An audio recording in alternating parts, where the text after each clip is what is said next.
So this morning I'm going to give a teaching on the prophetic word. Say prophetic word. God speaks to us as His children and His church in many ways, but mainly through His word. Can you say amen? Amen. Mainly through His word. But He speaks through visions. He speaks through dreams. God can speak through circumstances.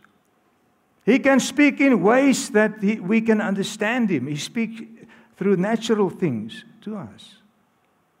Because God is a God of life. And God speaks life. Whenever God speaks, there is life. Can you say amen? Whenever He is the God that calls everything to life. So when He speaks to us, He speaks life into our. His voice brings life into our spirit and our lives. So He wants to speak to us often, much more than what we think. God wants to speak to us. He wants to speak to us every day and lead us with His Holy Spirit. He wants to lead us by the Holy Spirit. Now, we read in the Old Testament, in the book of Joel, where Joel prophesied about the future, our time. In the last days, God said, I will pour out my Spirit upon all flesh. God said, I will pour out my Spirit upon all. Say all flesh. All flesh is everybody. Everybody that is ready. Everybody that is open. I will pour out my Spirit upon all flesh, and your old men will dream dreams, your young men shall see visions, and your sons and daughters, they shall prophesy. Amen. So, God also speaks through the prophetic word. And that's what I want to focus on this morning, because the prophetic word is very, very powerful. It's powerful. There was a time in the history of Israel when they came back from their captivity in Babylon, and they had to rebuild the walls of Jerusalem. They had to rebuild the temple because everything was destroyed by Nebuchadnezzar. And they did this under tremendous stress and attacks from the enemy. And at one time, they were busy rebuilding the temple. It became so difficult for them that they became so tired and exhausted that they stopped working on the temple. They lost heart, and maybe they thought it will never happen. We'll never be able to rebuild our temple. You know, it's very much the same now, because the last thing the Jews need to do now is to have to rebuild their temple. And they've got everything. But the nations are against that. Especially the Muslim nations are against that. But they are going to rebuild the temple. We know that. But in those days, what happened? They gave up because they were disappointed. They got discouraged. And they gave up working on the Lord's temple. Now, in the new covenant, who is the Lord's temple? I'm not saying what is the Lord's temple, because what is this? But who means it's personal. In the new covenant, we are the Lord's temple. Can you say amen? God lives within us through His Spirit. It wasn't possible in the old covenant. But in the new covenant, God comes and lives within us by His Spirit. And we call that the new birth. We have to be born again by the Spirit of God so that He can come and live inside of us and help us to come out of Adam, our sinful nature, and to transform us into the image of Christ.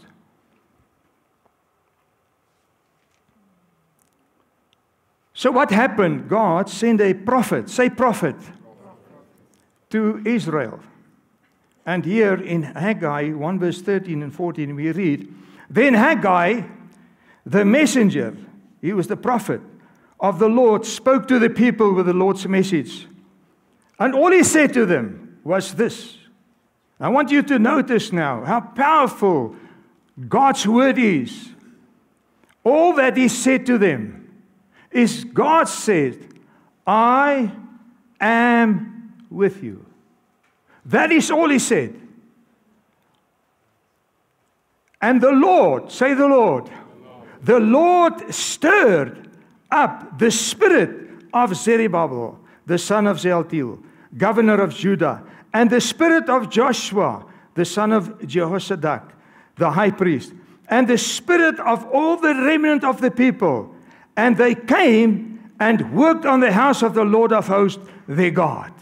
Something happened here. One prophetic word, I am with you, was so powerful. That word was filled with power, spiritual power. The Bible says here that when they heard this word, their spirits was stirred inside. What happened? They got inspired by the word of God. One word saying, I am with you. And I'm coming to say to you this morning, God is saying to you in this time, I am with you. In this nation, I am with you. Child of God, you are not alone, but my spirit is within you. Don't be afraid. Finish the work. We're busy building the temple. We're busy winning souls for the Lord. Can you say amen? Amen.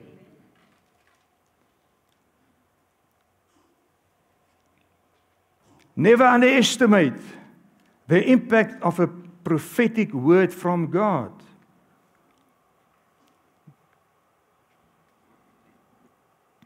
Never underestimate it. Many of us here have received prophetic word through the years. Amen. Can I see if you've received a prophetic word? Won't you just raise your hand and see how many have received through the years? Especially we are a cell church, body life. In cells, we get a lot of prophecies. I can say that this house would not be here if it was not for a prophetic word. I would not be here if it wasn't for prophetic words spoken into my life. You would not be here if it was not for prophetic words spoken out many years ago concerning this congregation and what God wants to do here. It was spoken by the Spirit of God, because it's not by might, not by power, but it's by the Spirit of God. You see, God works through His Spirit.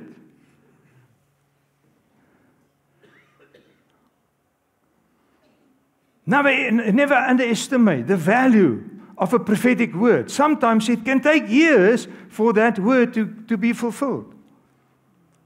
Remember how Ezekiel had to prophesy to the dry bones. Can you remember that? I mean, he was in the valley of the dry bones, and that all those dry bones represented the house of Israel in the end times. Israel was dispersed all over the earth. Israel did not exist as a nation. But God gave him an instruction, and God said, prophesy over these dead bones. Prophesy over these dead bones. And say that these bones must come together. And as he prophesied, those bones began to come together. And it speaks of the house of Israel that is restored in the end times. And it began to happen in the early 1900s. God began to restore Israel. And today Israel is a nation. But it was spoken over many thousand years ago. It was a prophetic word spoken by a prophet over the house of Israel. Isn't that powerful? Never underestimate. And it can take some time.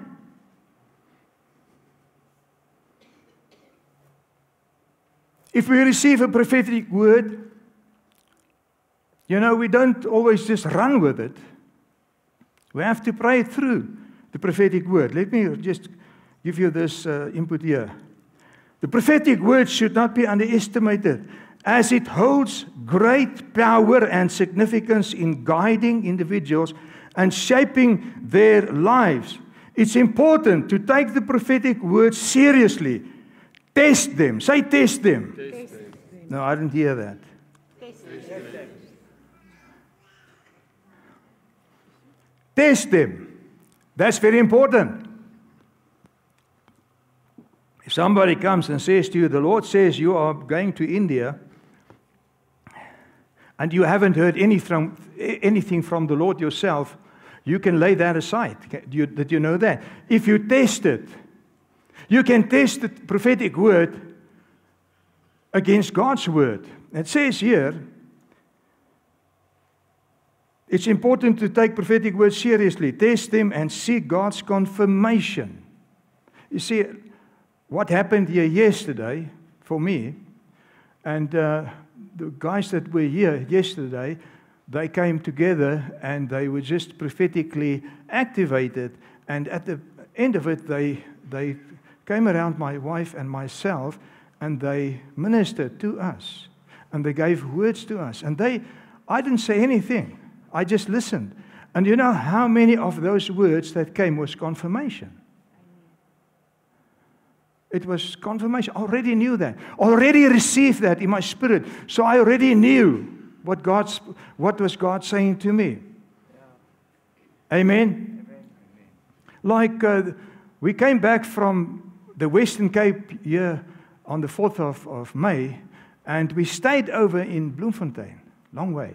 And we stayed over there. So the Monday morning, I woke up early, and I said to my wife, do you realize today is the 5th of the 5th month of the year 25?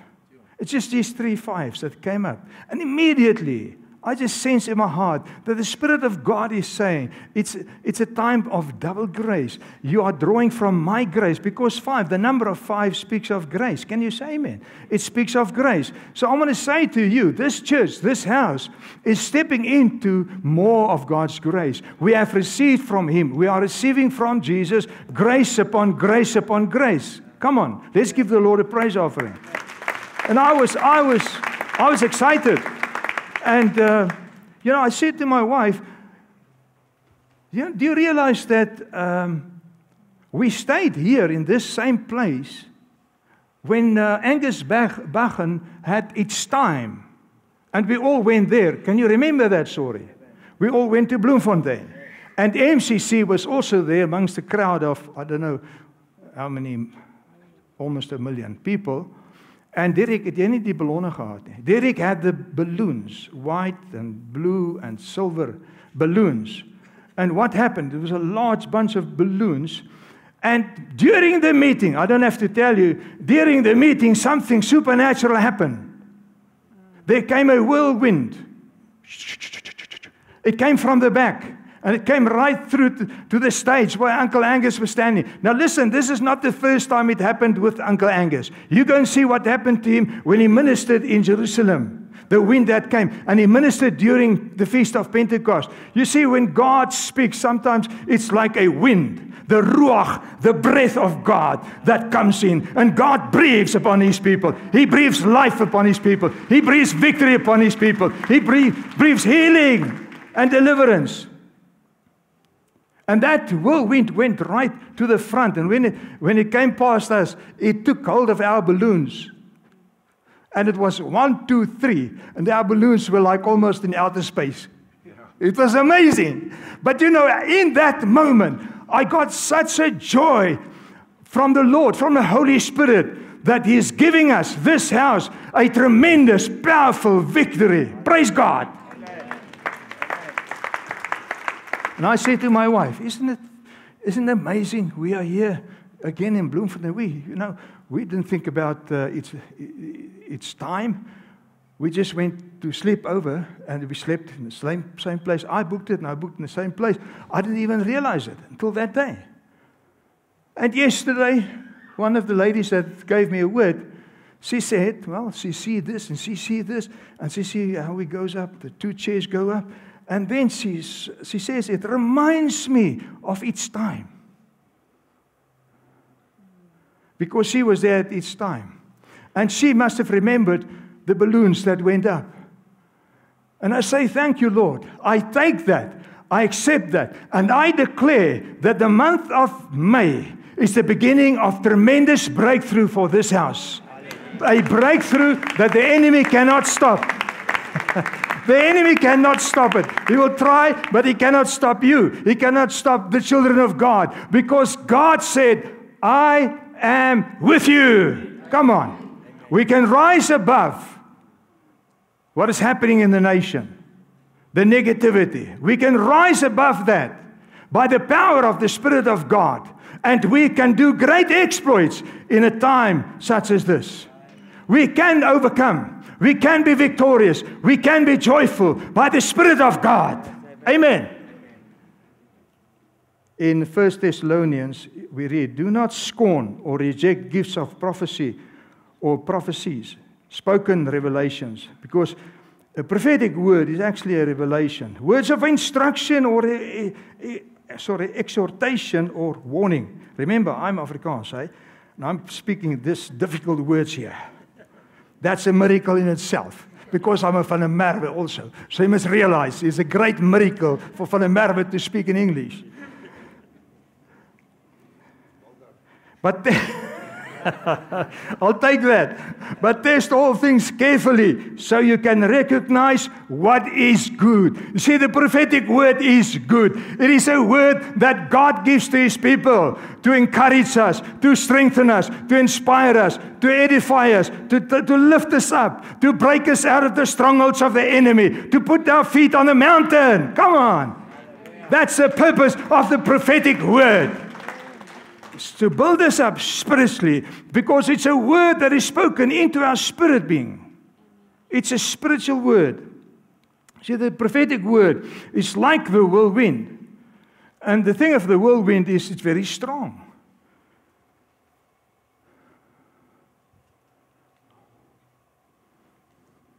I remember where Elijah was waiting for God. I think it was a mount. Was it Horeb? And God came and God spoke through a whirlwind. And the Bible said that the rocks, that whirlwind, shook the rocks. But in that case, the voice of God was not in the whirlwind. That was a specific teaching that God was giving Elijah to also become quiet and listen to the still small voice of the Holy Spirit. But you see, the whirlwind, like in the life of Job. Job we all know the story of Job. He lost everything on one day. His whole family, all his possessions, everything, because the destroyer came against him. And he even lost his health. And he was really down and out. He was sitting in the ashes. And he complained to God because he didn't understand what happened to him. Because one day everything was going well. He was serving God with everything in him. He was loyal to God. He prayed. He was a man of prayer. He sacrificed for his children. He brought sacrifices to the Lord. But we know, because we can read in the Bible what happened behind the scenes. How Satan, the devil, got permission from God to touch Job. Because Satan said the only reason why Job serves you is because you've blessed him. You have hedged him in. I can't come close to him. That's the only reason why he serves you. And the Lord said, okay, you can test him, you can try him out. I'm using my own words. But don't touch his life. Listen, let me say to you, if you belong to Jesus, He's got you in His hand. He's got you in His hand, in His great hand. And there's nothing that can snatch you from His hand. Nothing. No power, nothing. Even if they kill your body, because you are not the body. The body is just your house where you live in. The body is just a temple. But you, the real you, the inner man, the spirit man, with a soul, is in the hand of the Lord Jesus Christ. And you belong to God. And because you belong to God, you have eternal life in Christ Jesus. Come on now. Amen. Nobody can touch your spirit or your soul because it's in the hand of God. Praise God. Amen.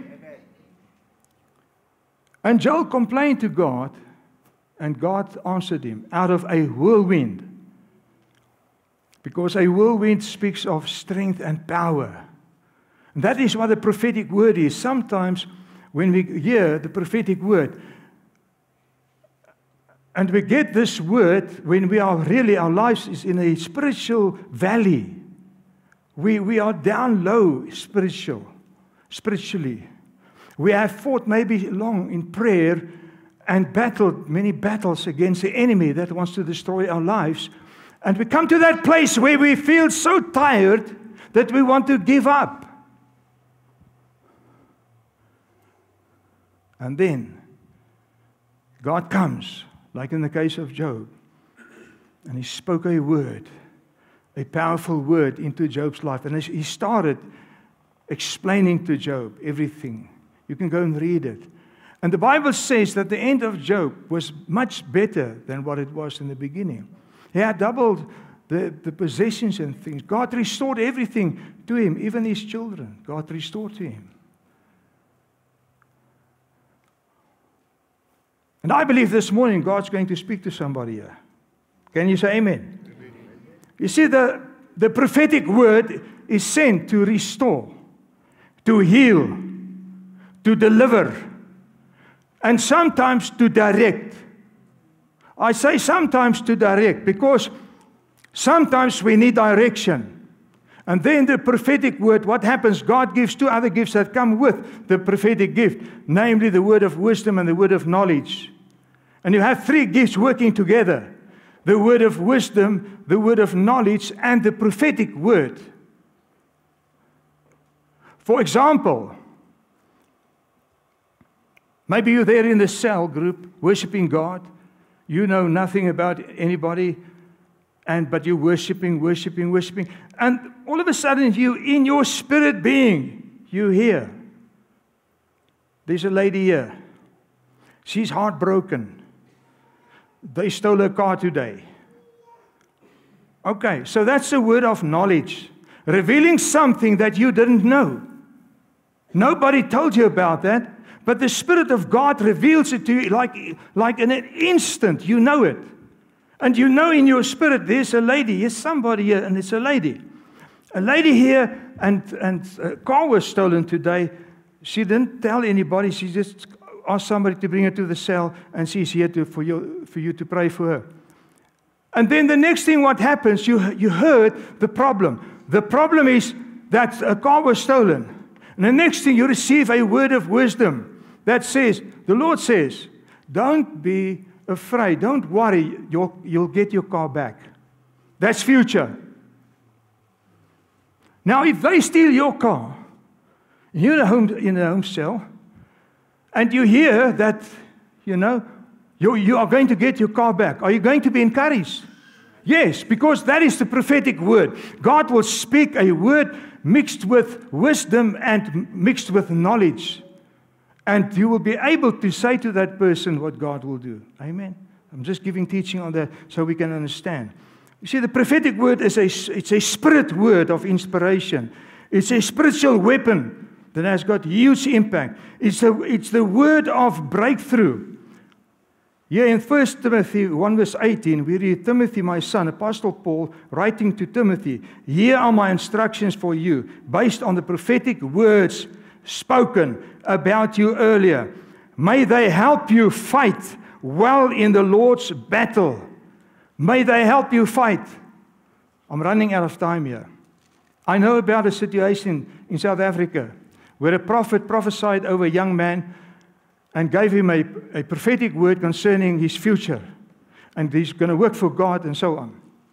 Not long after that, this prophet was in America busy ministering there, and he got a phone call from the mother of this young man. He had an accident with his motorcycle, and he was brain dead.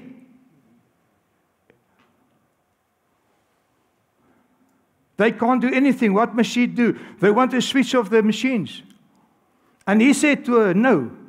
Remember the prophetic word I gave him. Go to him and speak that prophetic word over his life. And she did that. And she went and she spoke the prophetic word day by day by day. And that young man came out of the coma and he survived it. Praise God. That is the power of the word. Because you see, your future is in the hands of God, not in the hands of the enemy.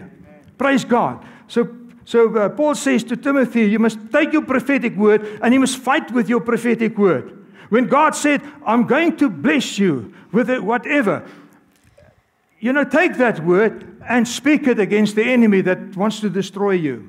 Now here, I'm finishing with this, 1 Corinthians 14. But on the other hand, using the Amplified, the one who prophesies speaks to people for edification, say edification, to promote their spiritual growth, and speak words of encouragement, to uphold and advise them concerning the matters of God, and speak words of consolation, to compassionately comfort them. Amen. Let's stand. And I'm going to ask the band to come to the front, the worship team.